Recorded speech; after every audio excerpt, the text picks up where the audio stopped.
Normally I'm a pretty chipper, happy individual when I start my videos, especially on a day like today where it's warm and I'm out in the water, I'm doing some fishing, I'm filming for you guys. But something, in my opinion, unspeakable just happened. Let me just set the scene for you guys. I'm fishing a small-ish body of water today. I got all my stuff rigged up last night. I had a swim bait tied on.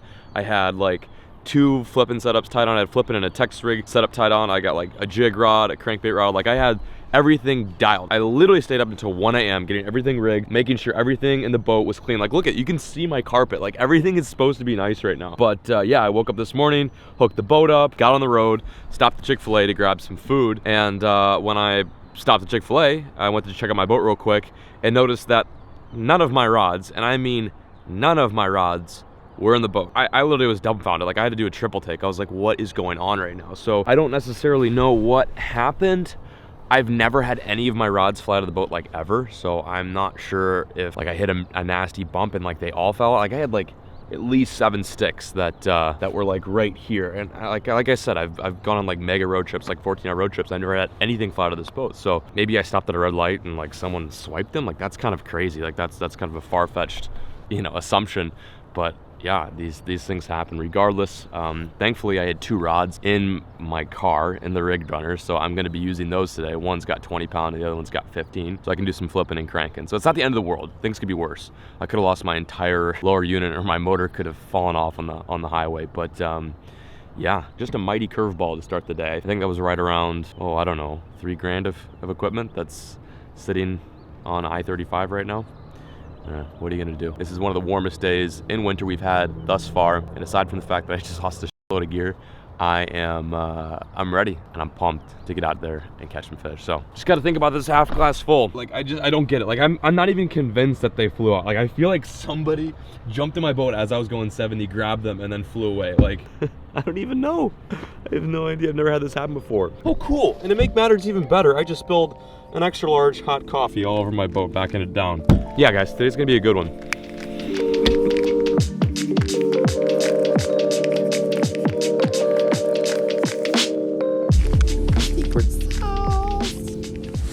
Secret sauce. I need some secret sauce in my life. Today is the freaking day for secret sauce. Big struggle guy today. Hey guys, welcome back to another episode of Struggling in the Midwest. I'm your host, Dweedledee. I cannot believe I just dumped. Like that's never happened. I know I don't take the most care of my gear, but geez, like all my rods? I'm not sure if that's right. Only one thing to do from here on out is to wipe off the dust and crank some fish. You know, use some sulking, you know, there's fish to be caught.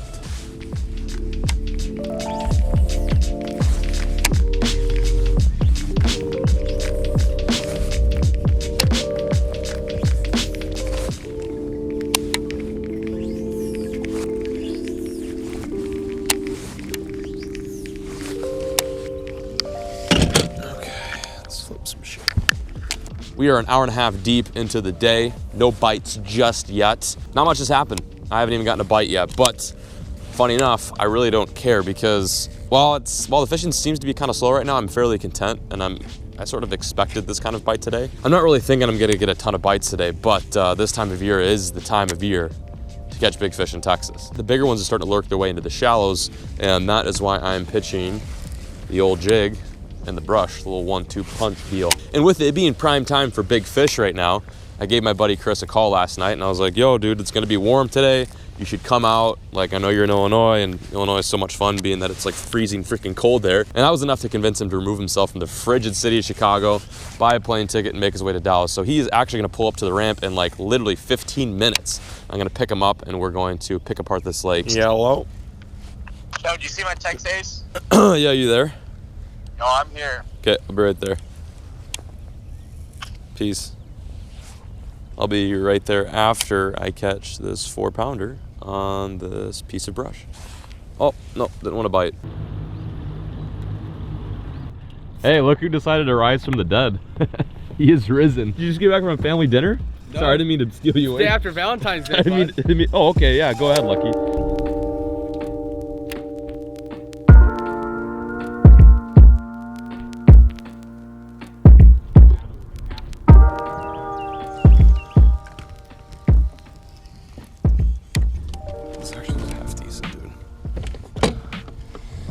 Is this a ramp?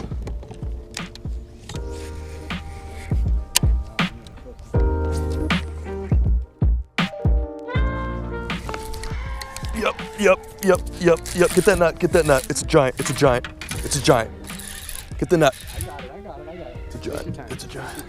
Oh my god. It's a giant. Oh my god. It's a giant. Oh my god. It's a giant. Get the net. Come on, Chris. Get in there. Let him. Oh my god. Oh my god. Holy sh. Okay, keep him in the water. Be careful with that net. Careful with that. Up top, baby. This is why you flew down the here. second you said the giant. It was going out to deep. Easy. Oh my god, that's probably, he's good. That's like a 7. You think bigger? Holy sh. This is a giant fish. Dude, that might be. I don't know. That's the biggest bass I've ever seen. My camera just died 10 seconds ago. I was recording, thank God. Hey, you guys. I just pooped myself. Okay. Look at this. I'm shaking. Chris and I have gone all freaking morning without a single fish in the boat, and this is our first one in a creek. I mean, a shallow creek. Look how he's hooked too. Bandito bug just barely hanging out. Crush plate is all red. These fish right now are feasting on crawdads. Came on a very steep rocky bank. Chunk rock. Chunk rock, yeah. Rock we've seen all day. This bank looks awesome. As soon as he bit, I was like, it's a freaking stud. All right, let's get a weight. Look at that girth. Oh my goodness. Taking care of these fish, especially during the spawn, is super vital. So we want to make sure she stays wet and clean. How about that, boys? Texas fishing! John literally told me, and I knew it going into the day, he's like, we're grinding for 1 or 2 bites. The other day, he told me he only had a couple bites. They were like 5-6 pounders, and now he just one-upped it. Gonna get a length on this guy, 7 pounds, 4 ounces, absolute Texas. I'm really surprised. I just haven't seen a big bass. It's not in a while, long though. obviously. Here's, that's just it. It's probably 22.5 inches. It's a tank though. It doesn't matter, it's a 7 pounder, dude. Oh, I know, I'm still, A freaking 7 I'm only pounder. shocked because I thought it was bigger, honestly. Yeah. One last look of Big Betsy, then we're gonna put her back. This fish is so vital for the spawn. Hopefully she lays some future ShareLunker eggs. Gonna put her right back in the shallows where she belongs. That is just a toad. Studley Dudley. Like, look at the gut on that guy. There he goes. So cool to watch him swim away in clear water too. This creek is dynamite. Hey, put her there. Sun just popped out too. Sun just popped out, and you know what else is about to pop out? Another 7 pounder. Yeah. Okie dokie, we are out of here. We got our big fish and we've been fulfilled. So now we're gonna try some more main lake stuff. Thinking now that we've given this water some time to warm up, that these fish are getting a little crawly on some main lake points, some cuts. Right now I'm just naming generic spots. I'm thinking maybe a moving bait bite on some rocks, some riprap. I don't know, and then we might even continue our flip bite, because obviously that is what the big fish want. It is just a strange scenario. I don't know what is going on, but these big, fat, lumpy females are moving into the shallows, and we're just catching them on their way up. So, you know, it's not a numbers game, but God, are these fish big. Like, these fish are some of the biggest fish I've ever caught in my entire life. Hands down.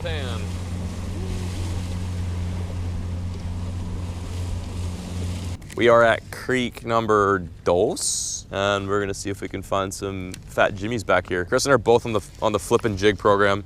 He went from the Texas rig, Bandito bug, now to the, what are you throwing, black and blue? Just black, and I'm throwing more natural color. I'm throwing a, what is this, a blue baby. Nice natural color for these natural bass, these all natural. But it worked 1 more times than me, so. Yeah, right, I mean, I don't know, like, could we be on a better pattern right now? Probably, but it's tough to like stray away from something that you just caught a behemoth on. But the day continues to grind.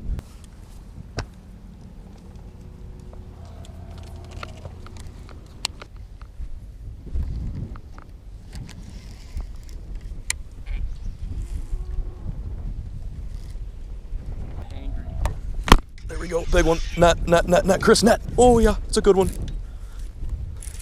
It's a good one. In the net.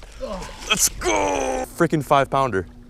Bigger. Okay, bring him over here. Oh my God. Unbelievable. Just choked the jig too. Absolutely choked the jig. What we just did, you guys, is we went all the way up in a freaking creek. He came right on that laydown. Just choked it. Like, look at that Bandito bug. It's unbelievable. Gone. I just sat down. I'm like, okay, I'm gonna let John poke around here. This whole creek is a foot deep. That is a freaking stud, you guys. My second fish of the day, and it's like a 6 pounder. I know it may seem like we're totally on him right now, but this is my legit, like, 3rd bite of the entire day, and it is an absolute hoss. I have to kind of set up the scenario after I release this fish, but what's going on here is pretty weird and crazy. Let's get a weight just for out of curiosity. And that is a 5 pound, 12 ounce largemouth. Unreal. On the bug. One more look at her and then we'll get her back in the water.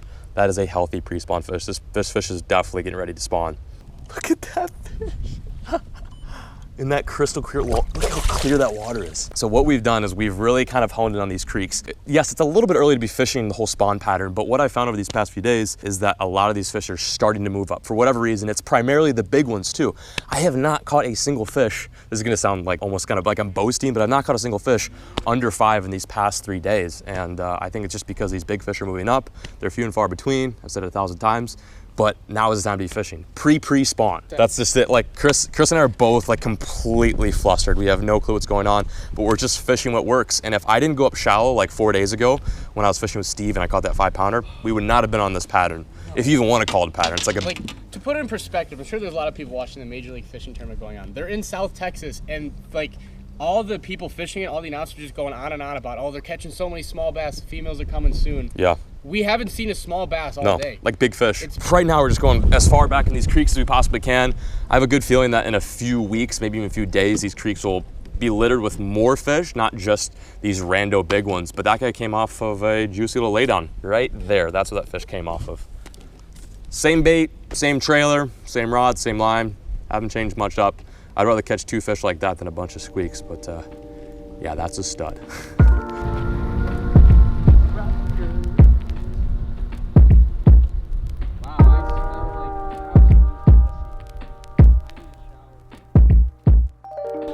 Well, I just realized I did not do an outro for today's video. For whatever reason, I think I was just super excited, pretty giddy at the fact that I had caught 2 very big fish. So I just want to say sorry for not doing that. But regardless, an amazing and quite successful day out on the water. Second 7 pounder of the season. I'm pretty stoked about that. I'm really pumped to be learning how to fish down here in South. One of my goals for 2019 here in Texas is to catch a public waters 10 pounder or bigger. 11 pounder would be great, but I'm setting the bar at 10 pounds. And if I can get over that, that's even better. I'm getting really close to it. I've already caught 2 7 pounders. I just need one of the 7 pounders to eat like a 3 pound crappie.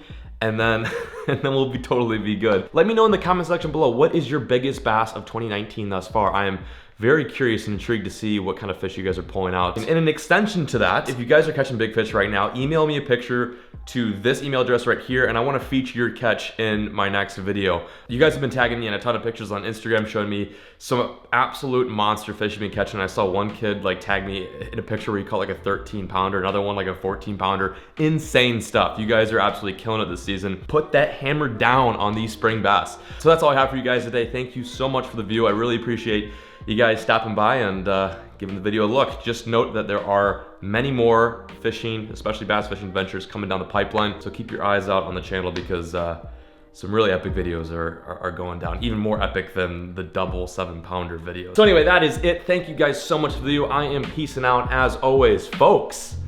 Keep fishing, never stop.